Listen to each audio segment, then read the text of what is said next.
All right, thank you, Derek. We're spicing up today's dinner portion of our dinner and a movie. And joining us now is Julia Marsiglio, a U of I dietetics student. Welcome back. Thank you. All right, so you were just stirring away over here. What are we making for dinner tonight? So this is a pineapple chicken curry. I kind of thought that with the weather being so gloomy, we might want a little vacation to the Caribbean, and if we can't do that, maybe we can in our kitchen. Nice, I love that idea.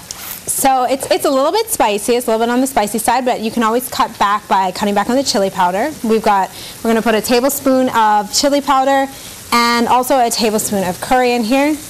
Okay. And we're just going to mix that together. So what I've been doing so far is I added the chicken, the onions, the garlic, as well as the ginger, and I've been sauteing it sort of in its own juice. So that kind of cuts back on any fat that you would need to use. So what kind of chicken do we have in there? Is it just chicken breast or thighs or what? This is chicken thigh because it adds a little bit more flavor, but if you prefer chicken breast, and also if you want to cut back a little more on the fat, you can also use chicken breast. So how much chicken do you think you have in there? I have 2 pounds of chicken in here. 2 pounds, all right. So this will serve 6 generous servings, so that's approximately 1 thigh or so per person. And then just like a can of pineapple chunks? Yeah, and you want to strain out the juice because you don't want too much liquid in there. You just want enough that you can kind of stir it around and fry it up without the oil. If it's too dry, it's going to burn.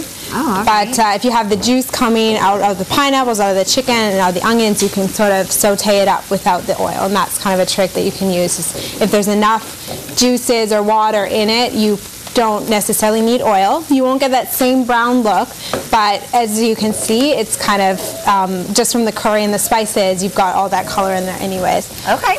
So we just want to add our tomatoes. And what we've got over here, we've got a little bit of salt as well, and our coconut milk, which we use a lighter version. It's a 58% less fat. Where do you find coconut milk? Like with regular milk? No, usually it's in a can usually, and you can often find it in sort of like an Asian section of the grocery store or international section. This one, it's with the Thai food. So you kind of got to look around. Now this is kind of an interesting combination with the pineapple and the tomatoes. Or is that just me? Yeah, I mean, I think it's tasty. It might be a little bit different, but the pineapple just adds a little bit of sweet as well as the honey that's been mixed in already with here. And the coconut milk itself is a little bit sweet.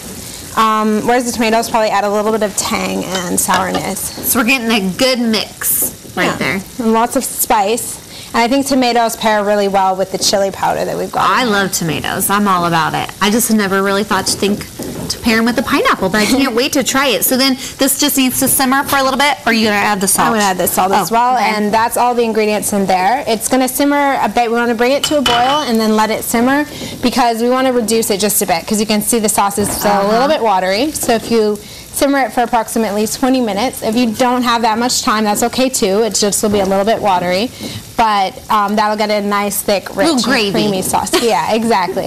And then we're going to serve it over noodles or rice? So you can serve it beside potatoes or over noodles or whatever you like, but I like it over rice, and I think it pairs well with that. White rice?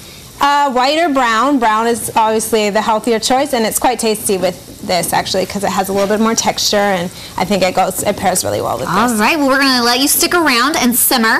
Okay. And if you would like to make this for dinner tonight, we actually have the recipe posted on our website, sailiving.tv, right now. So go check it out. It's smelling absolutely delicious in